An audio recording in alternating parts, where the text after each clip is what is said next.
अगर एलिमेंट्स की बात करी जाए तो एलिमेंट्स को डिवाइड करा जा सकता है मेटल्स में, नॉन मेटल्स में और मेटलॉइड्स में। मैंने चैप्टर में शुरू कर दिया, इसे बंद कर दो यार, ये क्या ऐप है खोल के बैठो, इनको रखो ना पॉकेट में। तो आप ये देखिएगा कि एलिमेंट्स को हम डिवाइड कर सकते हैं मेटल्स में, नॉन मेटल्स में और मेटलॉइड्स में। मेटल्स क्या होते हैं, तो थोड़ी देर चुप हो जाओगे, है ना, 9 बजे के बाद बहुत जोर से बात करते हुए, ठीक है, अभी थोड़ी देर शांति।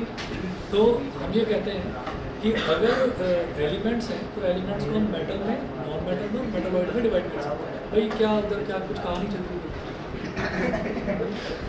तुम क्यों हंस रहे हो?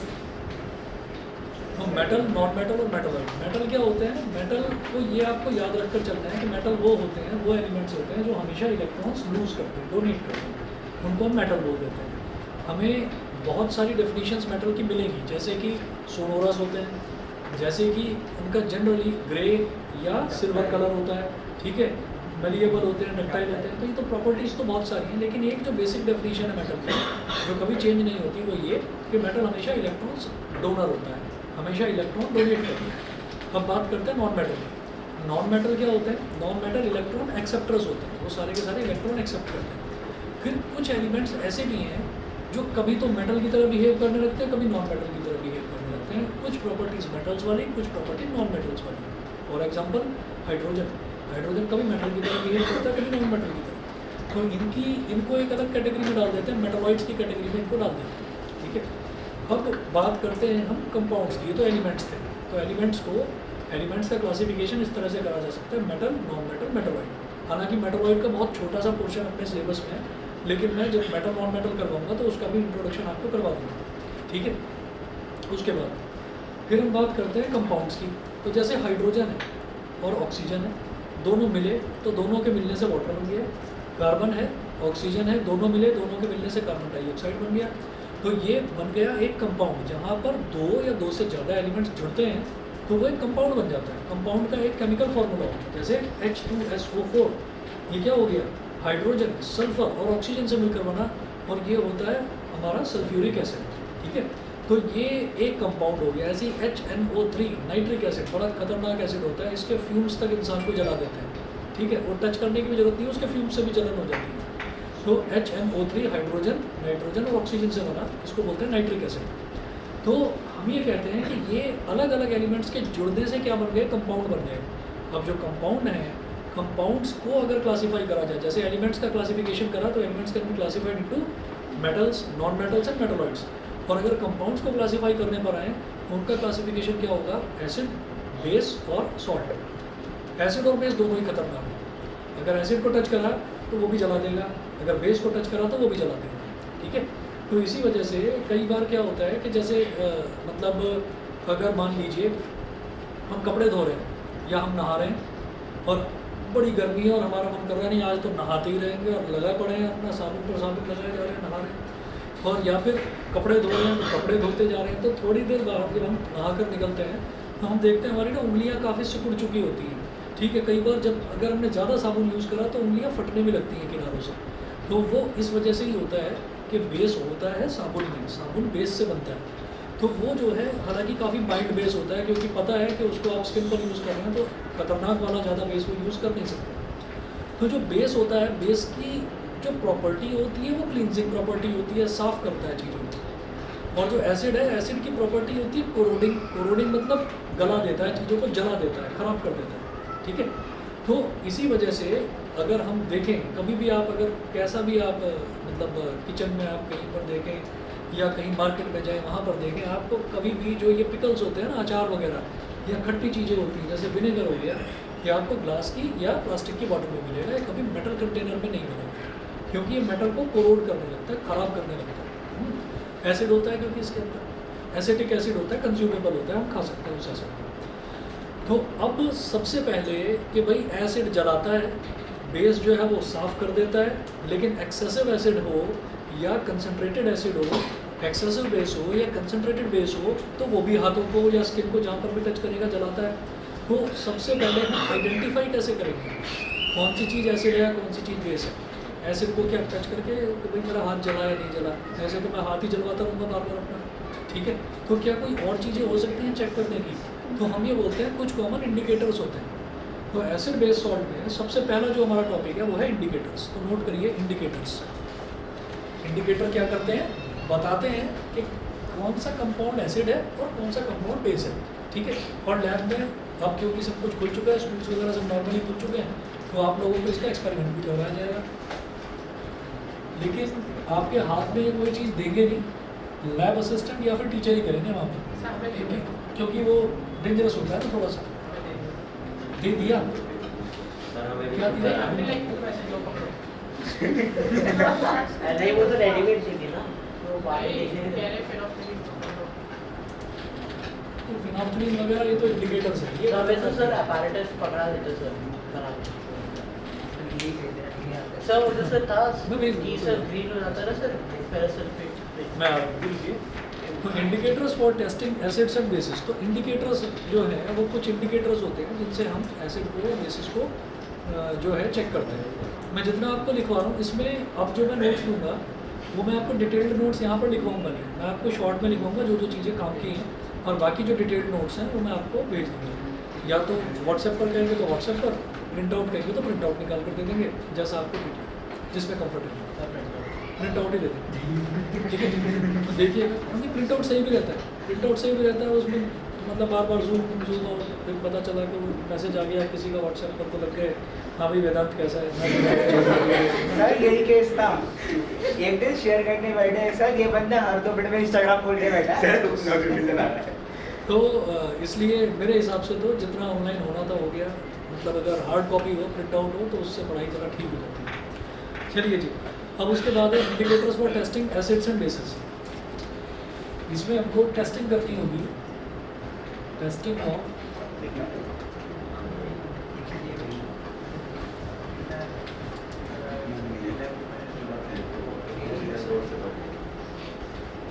Testing of acids and bases. तो एसिड्स और बेसिस की जो टेस्टिंग है वो किस तरह से होती है, हमारे पास बहुत सारे इंडिकेटर्स हैं। तो 3 मोस्ट कॉमन इंडिकेटर्स आए।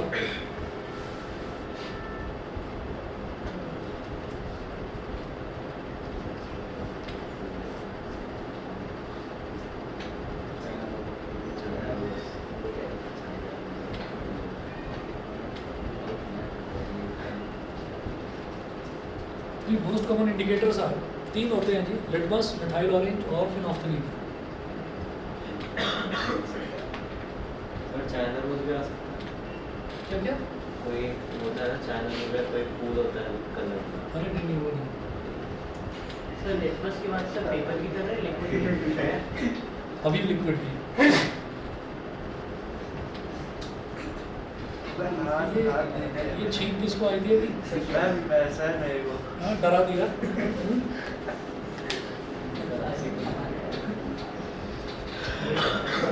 सर क्लास में जब तक चुप करवाना सर उसको क्या सर क्लास में चुप करवाना सर उसको बोलाना सर इसको? सर शॉपिंग हाँ सर ठीक बात है अच्छा यही शो में चाहता सबसे ज़्यादा। सर नहीं सर क्लास को अगर चुप करवाना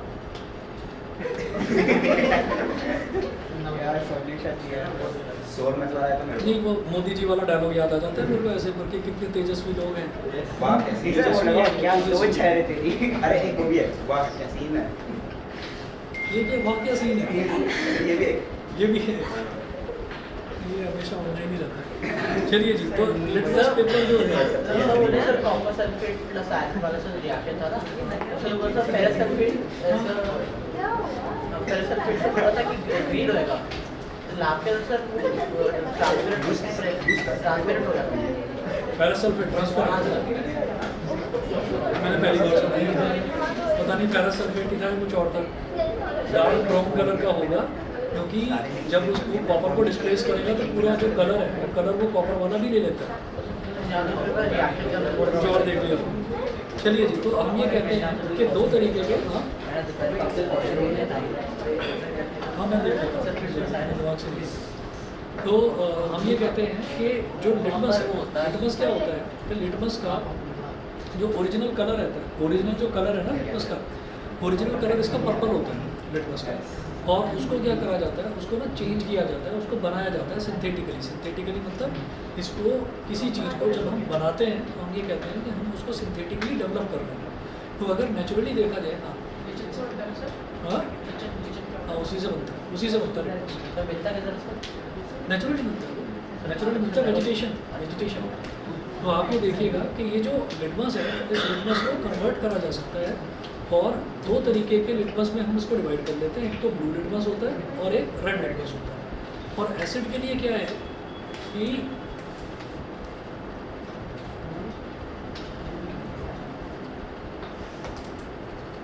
देखिएगा original colour of litmus is purple.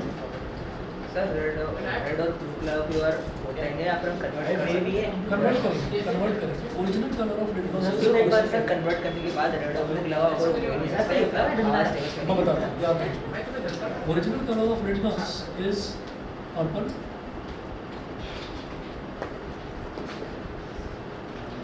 Original colour of litmus is purple. It can be converted into red or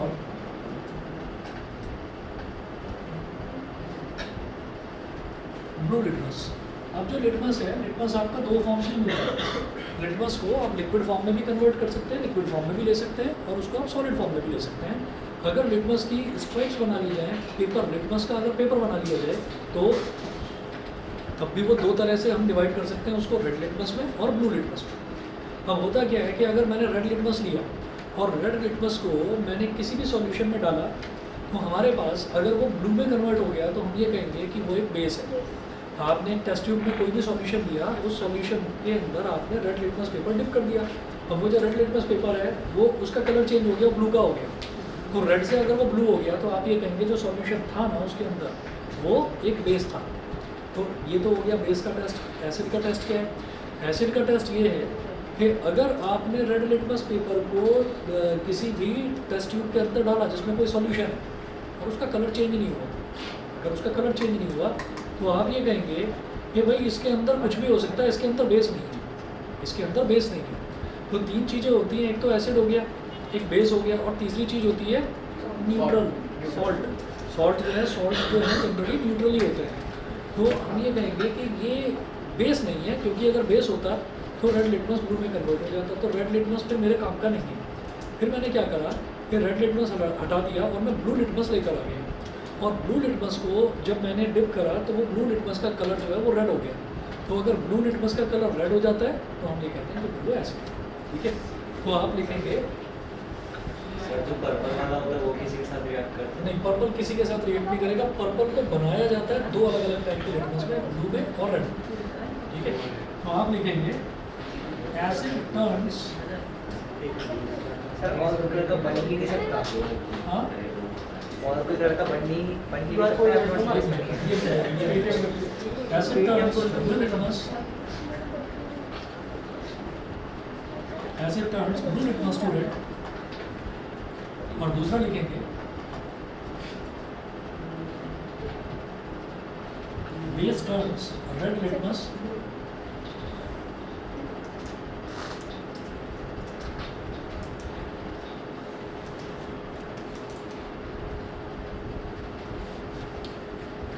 acid turns blue litmus to red, base turns red litmus to blue. ये हो गया। उसके बाद जब हम बात करेंगे इनकी बेसिस की, तो बेसिस में एक चीज़ और होती है कि अगर कोई भी बेस जो है वो वाटर सॉल्यूबल है, अगर कोई भी बेस जो है वो पानी में घुल जाता है तो उसको हम एल्कली बोलते हैं। तो एक पॉइंट आप नोट करें कि वाटर सॉल्यूबल बेसिस, हाँ, जो घुल जाता है, डिजॉल्व हो जाता है। तो लिखिएगा water soluble bases are called alkalis. हाँ, बता दो।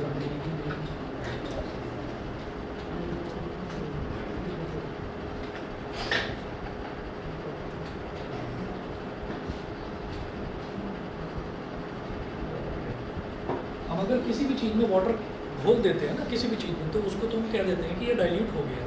ठीक है, जैसे मान लीजिए एसिड है, एसिड में हमने पानी का जो वैल्यू है, पानी की जो क्वांटिटी है वो हमने थोड़ी सी बढ़ा दी, तो हम ये कहेंगे कि ये जो एसिड है इसको हमने डाइल्यूट कर दिया। ठीक है, ऐसे ही जब हम बेस है, बेस में हम अगर पानी की क्वांटिटी बढ़ा देते हैं तो हम ये कहेंगे कि हमने उस बेस को डाइल्यूट कर दिया। लेकिन वो जो बेस है जो पानी में घुल जाता है, उस बेस का एक नया नाम होता है, उसको एल्कली बोल देते हैं। ऐसे ही जो एसिड है जो पानी में घुल जाते हैं उनका कोई नया नाम नहीं है, तो ये बेस के लिए ही है बस स्पेशली कि वो बेसेस जो पानी में घुल जाते हैं उनको हम एल्कली बोल देते हैं। उसके बाद आप नेक्स्ट लिखेंगे मिथाइल ऑरेंज।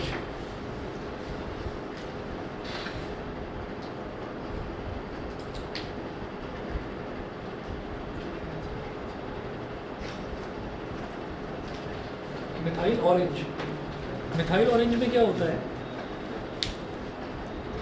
मिथाइल ऑरेंज जो है वो भी एक सिंथेटिक इंडिकेटर होता है। सिंथेटिक इंडिकेटर का मतलब क्या है कि इसको हम लैब में ही बनाते हैं, मिथाइल ऑरेंज हमको नेचुरली नहीं मिलता है, ठीक। और जो लिटमस है, लिटमस हमको नेचुरली नेचर में मिलता है। तो जिस चीज़ को लैब में बनाया जाता है उसको हम बोल देते हैं कि ये चीज़ सिंथेटिक है, ठीक है।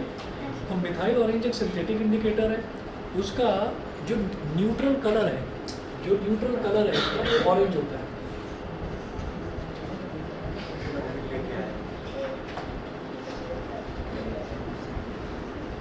Neutral colour of methyl orange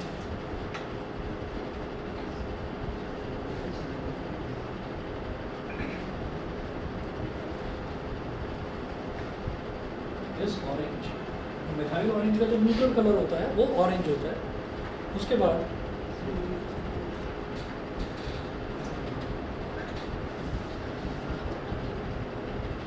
it gives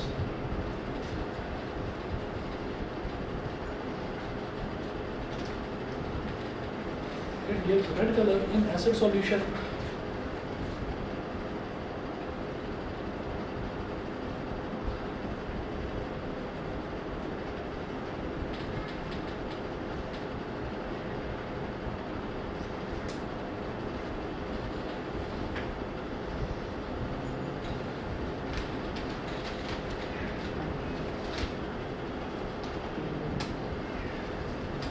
It gives red color in acid solution and yellow color in basic solution.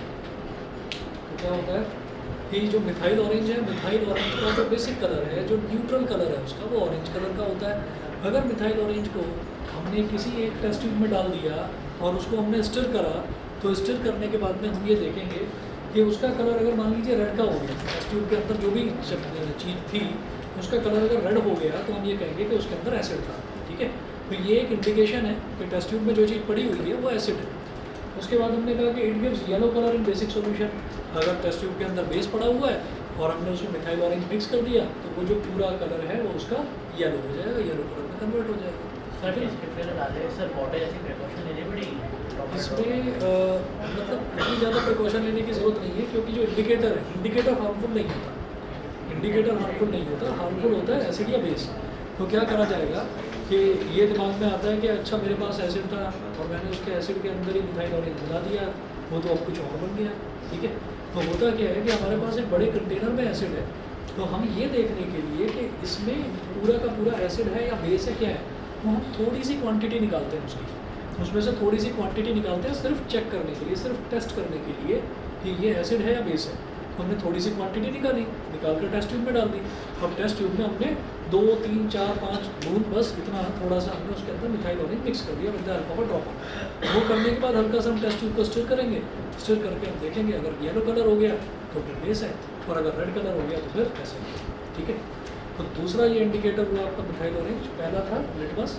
Litmus का जो न्यूट्रल कलर है, जो नेचुरल कलर है वो पर्पल है, उसको फिर बनाया जाता है ब्लू कलर में और रेड कलर में। ब्लू लिटमस पेपर अगर रेड में कन्वर्ट हो जाता है तो फिर वो एसिड है, और रेड लिटमस पेपर अगर ब्लू में कन्वर्ट हो जाता है तो फिर वो बेस है। अगर कोई कलर चेंज नहीं होता, ठीक है, तो हम ये कहेंगे कि फिर वो न्यूट्रल चीज़ है। फॉर एग्जांपल अगर कोई टेस्ट ट्यूब है, उस टेस्ट ट्यूब के अंदर रेड लिटमस पेपर डाल दिया, डिप करा, निकाल कर देखा, रेड का रेड ही रहा, चेंज ही नहीं हुआ। फिर ब्लू डालकर देख लिया, वो भी ब्लू का ब्लू ही रहा, वो भी चेंज नहीं हुआ। तो अगर लिटमस पेपर का कलर ही चेंज नहीं हो रहा है तो हम ये कहेंगे कि इसके अंदर तो पानी पड़ा हुआ है, न्यूट्रल है। समझ गए? समझ गए? क्लियर है? फिनोफ्थलीन डालने से फिर लिटमस कलर चेंज आरोमा भी फिनोफ्थलीन का, अगर देखिएगा तो ये फिनोफ्थलीन है, थर्ड नोट करें, एसिड सर बस मेटल्स को भी करोड करता है, प्रॉपर्टी होती है उसकी। तो बस मेटल्स को करोड करेंगे। हाँ, मेटल्स को भी करता है, स्किन को भी कर देता है, क्लोथ को भी कर देता है। कुछ चीज़ें हैं जैसे सेरामिक सब्सटेंसेस हो गए या ग्लास हो गया या प्लास्टिक हो गया, उसको नहीं। हाँ जी, अगला नोट करेंगे फेनोल्फथलीन। तो इसका न्यूट्रल कलर होता है कलरलेस। तो ट्रांसपेरेंट भी तो होता है। Transparent colour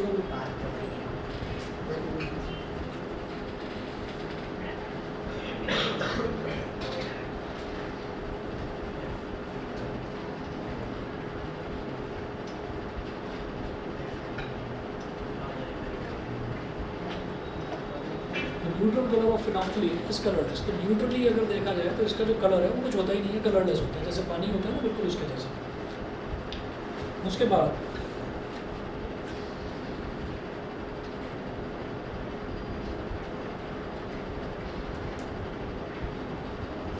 it remains colorless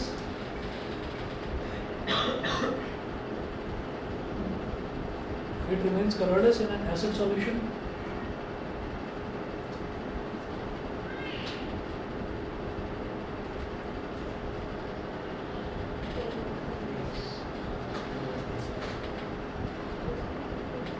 it changes to pink color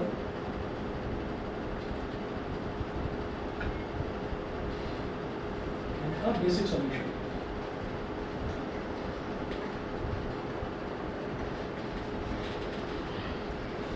It remains colorless in an acid solution. It changes to pink color in basic solution. ठीक है, ये तीन तरीके के इंडिकेटर्स होते हैं।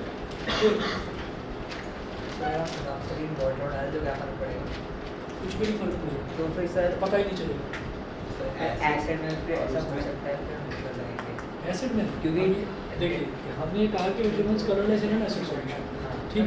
तो क्या होगा कि जो एसिड है it remains colourless in an acid solution का मतलब ये है कि एसिड सॉल्यूशन में मैंने उसको डाला तो एसिड खुद में कलरलेस थोड़ी होगा, एसिड का कोई ना कोई कलर होगा। तो इट रिमेंस कलरलेस का मतलब ये है कि ये उसका कलर चेंज ही नहीं करता। ट्रांसपेरेंट एसिड तो नहीं होता, कुछ ना कुछ तो कलर होता ही है जनरली, और जनरली रेड की तरफ जाते हुए कलर होते हैं ज़्यादातर जितने भी एसिड्स हैं। एक हम आपको ना एक वो भी बताएंगे, इंडिकेटर्स होते हैं। एक इंडिकेटर स्ट्रिप भी होती है, यूनिवर्सल इंडिकेटर बोलते हैं उसको। तो यूनिवर्सल इंडिकेटर में कलर मेंशन होते हैं स्ट्रॉन्ग एसिड के और वीक एसिड के, ठीक है ना। तो जो जितना वीक एसिड होता है उसका कलर उतना ही ग्रीन की तरफ होता है, और जो जितना स्ट्रॉन्ग एसिड होता है रेड की तरफ। हाँ सर HCl का कलर चेंज नहीं करेगा, HCl का कलर चेंज नहीं करेगा। हाँ सर ग्लास में सॉलिड होता है ना, सुपर फ्लूइड होता है, सुपर फ्लूइड होता है। चलिए लिखिएगा सम अदर इंडिकेटर्स। वाटर में डिफरेंस कैसे करेंगे? किस किस में? HCl और वाटर में अगर दिया HCl और वाटर में, HCl और वाटर का हम अलग अलग रिएक्शन देखते हैं। जैसे वाटर को अगर मैं किसी बेस के साथ ऐड करा दूँ तो रिएक्शन होगा ही, और अगर HCl का रिएक्शन किसी बेस के साथ करा दिया, सर वो नहीं फिनोल्फथलीन केस में अच्छा फेनोल्फथलीन वाले केस में, फेनोल्फथलीन वाले केस में हम ये कहेंगे कि अगर मान लीजिए HCl है हमारे पास, तो वो HCl का कलर चेंज नहीं करेगा, तो HCl का जो कलर है वही रहेगा। और अगर वाटर है तो वाटर तो ट्रांसपेरेंट है, और जो फेनोल्फथलीन है फेनोल्फथलीन भी ट्रांसपेरेंट है। तो जब दोनों ही ट्रांसपेरेंट है तो पता ही नहीं चलेगा, कुछ भी चेंज नहीं होगा। तो हम ये कहेंगे कि ये जो ट्रांसपेरेंट था ये एज इट इज़ रहा, ऐसा का ऐसे का, और ये जो आपका क्या कहते हैं जो एसिड था, एसिड का कलर चेंज नहीं हुआ, तो ये आपका एसिड ही है। HCl को तो फिर मैं अलग कैटेगरी में रख दूँगा कि ये एसिड है क्योंकि इसका कलर चेंज हुआ। अब सवाल ये उठता है कि भाई इसमें पानी था, और पानी का भी ओरिजिनल कलर कलरलेस था, और फेनोल्फथलीन का भी कलरलेस है, तो उसने फेनोल्फथलीन ने पानी का कलर चेंज नहीं करा। तो मैं कैसे कह सकता हूँ कि ये पानी है, ये खतरनाक नहीं है? ऐसा तो नहीं है कि कभी कोई ये ट्रांसपेरेंट एसिड हो, ठीक है। तो इस चीज़ को मैं उसी पर आ रहा हूँ, इस चीज़ को कैसे चेक किया जाता है? फिल्टर पेपर ले लीजिए, और फिल्टर पेपर लेकर उस पर आप 2 बूंद या 1 बूंद उसकी डालकर देख लीजिए। अगर फिल्टर पेपर उसको आसानी से ऑब्जॉर्व कर लेता है, कुछ प्रॉब्लम नहीं होती तो ठीक है, और नहीं तो डालते ही एकदम फ्यूम्स उड़ने शुरू हो जाएंगे, हमको समझ में आ जाएगा कि ये ऐसा। हाँ HCl भी, HNO3 भी और H2SO4 भी, तीनों ही। क्या होता है कि फिल्टर पेपर जो होता है ना, filter paper generally raw would say बनता है, और उसमें एब्जॉर्बेंट प्रॉपर्टी होती है बहुत ज़्यादा, ठीक है। अब जो ये है क्या कहते हैं आपका एसिड की प्रॉपर्टी ये होती है कि ये स्किन को एकदम जला देता है। स्किन जो है वो स्किन बनती ही कार्बन की है, और जो प्लांट्स हैं, प्लांट्स की जो स्किन है वो भी कार्बन की होती है। तो ये एकदम से जलाता है कार्बन वाली चीज़ को, ठीक है, और एकदम से वो ब्लैक ब्लैक ब्लैक ब्लैक पड़ने लगती है वो चीज़ और फ्यूम्स उठने लगते हैं वहाँ से। तो फिल्टर पेपर इस वजह से, क्योंकि वो एकदम से आपको इंस्टेंटली बता देगा, इस वजह से।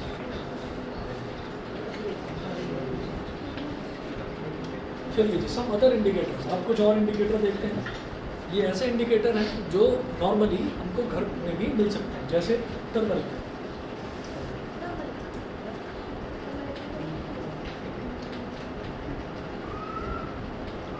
टर्मरिक, तो ये एग्जांपल आप करके देख सकते हैं खुद, ठीक है। ये जो एक्सपेरिमेंट है टर्मरिक वाला, ये आप खुद करके देख सकते हैं। तो टर्मरिक जो इंडिकेटर होता है, जैसे हमने उठा लो, कोई बात नहीं, क्या कर रहा है यार? वो कुछ एक्सपेरिमेंट करने की कोशिश चल रही है। सर मेटल सॉल्वर होता नहीं सर, पानी दे दो। हाँ, पानी देना मैं इसको, पानी अरे भाई मैंने मांगा था। मुझे पता है, मुझे पता है। प्यास Every revolution सर टमाटर आ रहे हैं।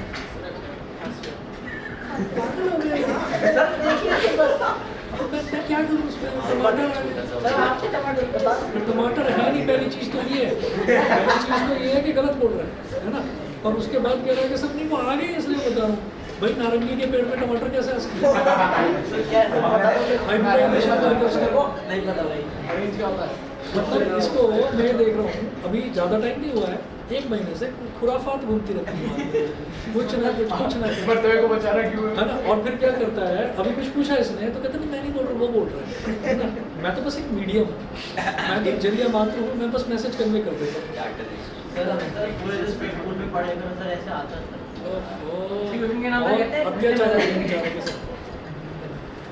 चलिए जी, तो देखिए आप इसमें जो टर्मरिक इंडिकेटर है, जैसे हमने कहा कि लिटमस है, तो लिटमस जो है वो लिटमस एसिड को भी चेक कर पाता है और बेस को भी चेक कर पाता है, ठीक है।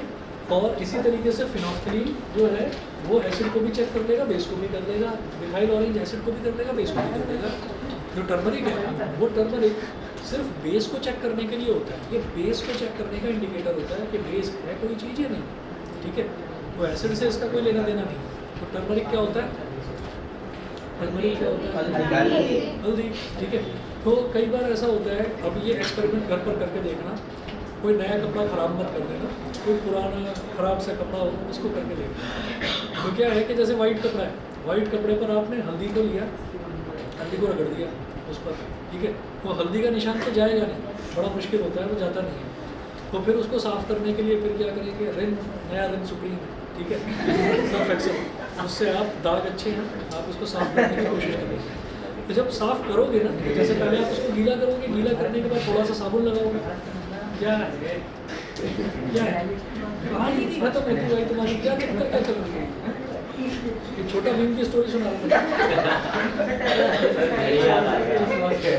बचपन याद आ गया, शिनचैन, डोरेमोन, अभी तक डोरेमोन चल रहा है तुम्हारा। चलिए जी, तो होता क्या है कि जब आपने साबुन लगाया उसके ऊपर, मान लीजिए कोई छोटा सा कपड़ा है, उस पर हल्दी लग गई है, टर्मरिक लग गई है, आपने उसके ऊपर अगर आप साबुन से आप उसको धोएंगे ना, तो क्या होता है वो रेड ब्राउन कलर का हो जाएगा। इस एक्सपेरिमेंट को कभी भी करके देख लेना, कभी कपड़े धोए हैं कभी नहीं। बहुत अच्छा, लॉकडाउन में सब अरे खुद हाथ से धोने की बात है। चलिए ठीक है, तो आप ये देखिएगा कि आप खुद करके देख लेना, बड़ा आसान सा एक्सपेरिमेंट है।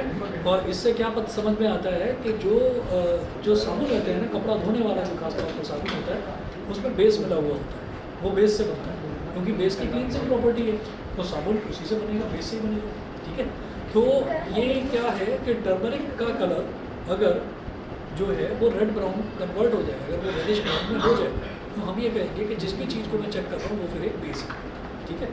तो आप देखें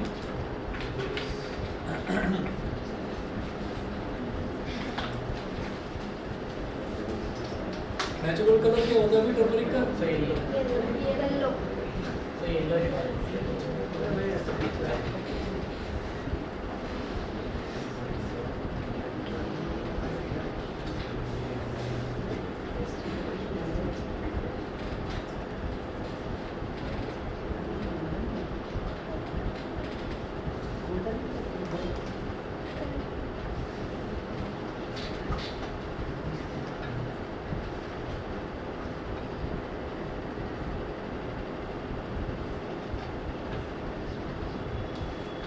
turns red in a basic solution.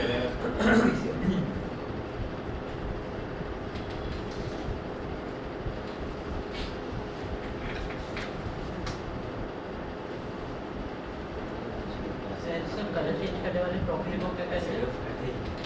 Colour change करने वाली प्रॉपर्टी को क्या कहते हैं क्योंकि मुझे पता नहीं। Change in colour property it is used to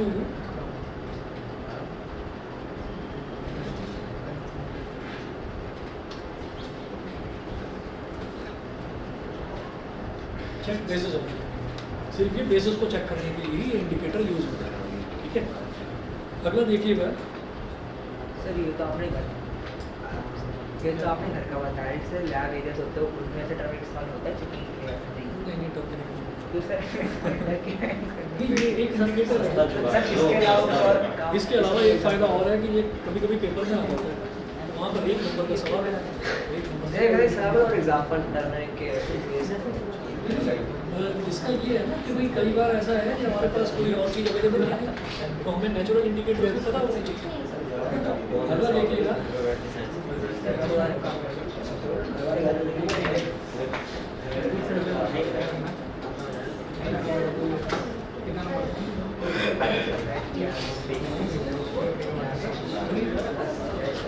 red cabbage extract क्या होता है? कैबेज सबको पता है,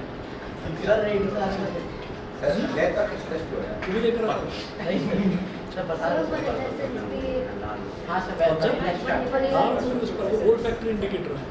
ओल्ड फैक्ट्री मतलब जिसको हम सुन कर बता सकते हैं। तो देखिएगा रेड कैबेज एक्सट्रैक्ट जो है it is red in colour.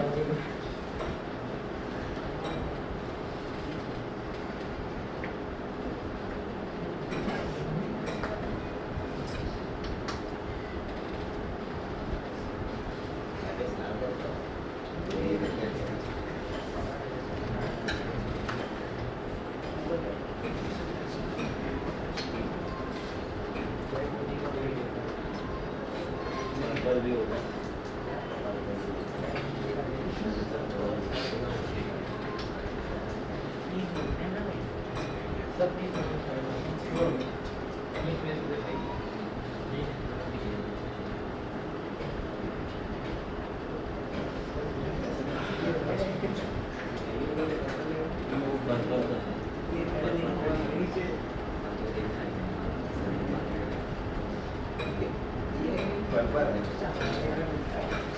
मैंने मना करा था, फिर मोबाइल निकल आता है। हाँ कोई बात नहीं, कई बार होता है नजर का धोखा। अच्छा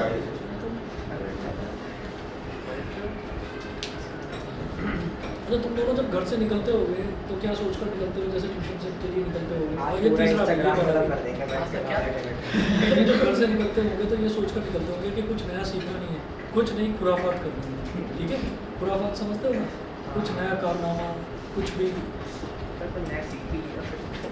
पता नहीं सीखने आता है या सिखाने आता है, सिखाकर जाता है सब कुछ। हाँ जी ठीक है, तो देखिएगा भाई रेड कैबेज एक्सट्रैक्ट जो है ये क्या है कि लाल रंग की जो पत्ता गोभी होती है उसको कचूमर निकाल दो उसका, और उसका एक्सट्रैक्ट निकाल दो, उसका जूस निकाल दो। जूस निकालने के बाद जो आएगा वो भी रेड कलर का आएगा। तो एसिड सॉल्यूशन में क्या होता है कि वो रेड का ही रहता है, रेड कलर का ही रहता है। ठीक है, कोई चेंज नहीं होता कलर उसका।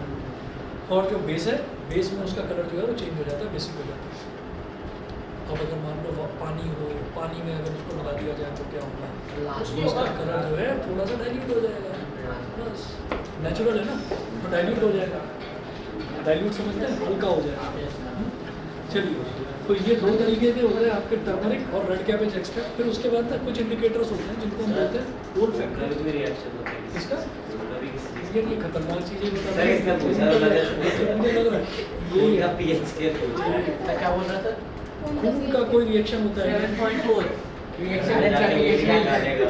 चलिए आगे देखते हैं। होता सर आगे पढ़ने के क्वेश्चन पे ध्यान मत दिया करो, तुम समझदार बच्चों, तेजस्वी बच्चों, बात तो सुनो। आगे चलो सर हाँ विचित्र क्वेश्चन कह रहा खून तो बेसिक और टेस्ट में नमकीन होता भाई पता नहीं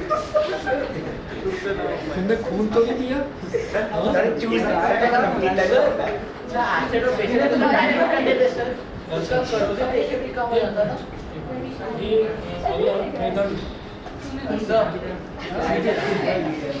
एसिड और बेसिक को डाइल्यूट कर देते हैं उनकी कंसंट्रेशन भी कम हो जाती है नहीं डाइल्यूट नहीं करते वो उसको न्यूट्रलाइज कर देते हैं एसिड बेस को बेस एसिड नहीं सर एसिड और बेसिक पानी डाल दिया सर अब देखिएगा जरा अगला जो है अगला जो इंडिकेटर है वो है ओल फैक्ट्री इंडिकेटर्स तो ओल फैक्ट्री का मतलब क्या होता है जो सेंसेस जो स्मेलिंग सेंस से रिलेट करता है उसको हम बोलते हैं ओल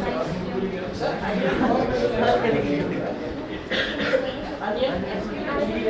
उसी पर ओल फैक्ट्री उसी जो उसी के हाँ हाँ उसी देखिए उसकी कॉपी का कमाल है उसकी क्या इन्वेस्टमेंट था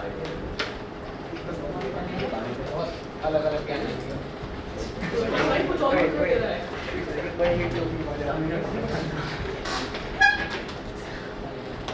तुम शीशे में टक्कर क्यों ले रहे हो? आज शीशे तोड़ के निकल पर्दे के साथ खेलो देखो पर्दे के साथ खेलो। सर पानी के साथ देखिए तो उसको ऑरेंज टमाटर अरे खुशी यार कभी कभी तो छिपकली भी आ जाती है छिपकली करने वाली बात है पता नहीं छिपकली करने वाली कौन सी बात है डरते किससे हो तुम ये बता दो बस तो बहुत चीज़ से लगता है कि छिपकली से नहीं डर सकता ये सही बात बोलिए ब्रो हर कोई डरता है हाँ, ये तो है। Olfactory indicators, the term olfactory, the term olfactory relates to the sense of smell.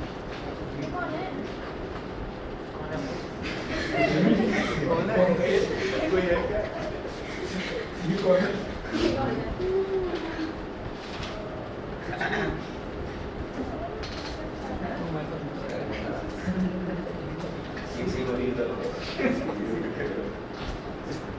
Relates to the sense of smell तो कई बार क्या है कि कुछ इंडिकेटर्स ऐसे हैं जिसमें हमको चेंजिंग कलर को भी नहीं देखना होता हम स्मेल से ही बता देते हैं कि जो टेस्ट ट्यूब के अंदर जो चीज़ पड़ी हुई है जो कंपाउंड है वो एसिड है या फिर बेस है तो हम उसकी जो स्मेल है स्मेल से ही बता देते हैं तो इसमें पहला तो है अनियन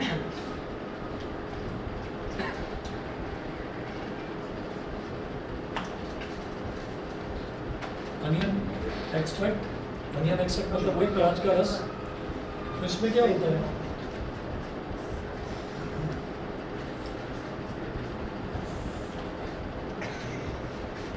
bases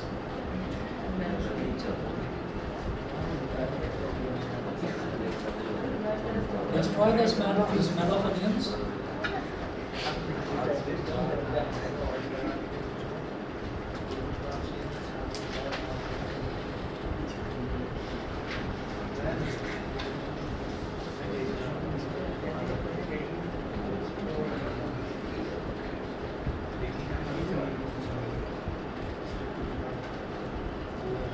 तो अगर किसी बेस में हमने प्याज का रस डाल दिया तो क्या होता है कि बेसेस जो है वो क्या करते हैं वो उसकी प्याज की स्मेल को प्याज की बड़ी अजीब सी स्मेल होती है तो वो जो स्मेल है वो उसको डिस्ट्रॉय कर देते हैं ठीक है और जो एसिड इंडिकेटर का सही यूज क्या है सर ओल फैक्ट्री इंडिकेटर का यूज़ यही है ना कि आप सूंघ कर ही बता सकते हो कि कोई एसिड है या बेस है तो फिर सर नॉर्मल इंडिकेटर यूज नहीं कर सकते वो भी कर सकते हो ये भी कर सकते हो टाइप्स हैं बहुत सारे टाइप्स हैं अगला देखिएगा अगला है वनीला एक्सट्रैक्ट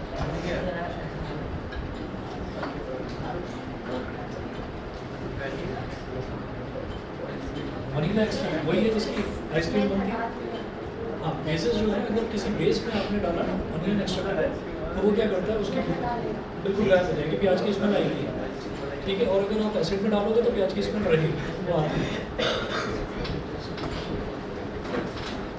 सेम इसमें भी है वनीला एक्सट्रैक्ट में bases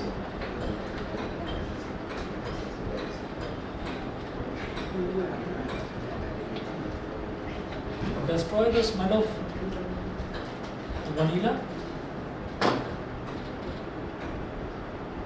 acids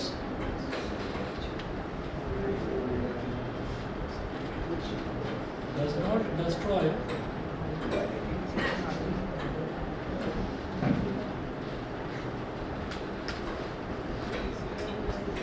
the smell of vanilla. तो एसिड जो है, एसिड उसकी स्मेल को डिस्ट्रॉय नहीं कर पाते, वनीला की स्मेल को, और जो बेसिस हैं वो वनीला की स्मेल को डिस्ट्रॉय करते हैं। बस तो ये आप ये देख लीजिए, नेचुरल इंडिकेटर आपका टर्मरिक और रेड कैपेज एक्सट्रैक्ट हो गया, olfactory indicators onion extract, vanilla extract, और जो सिंथेटिक इंडिकेटर्स हैं जो हम लैब में यूज़ करते हैं वो आपका मिथाइल ऑरेंज, नाफ्थलीन और लिटमस। ठीक है, ये इंडिकेटर्स हैं। इसके बाद फिर एसिड से स्टार्ट करेंगे नेक्स्ट क्लास में।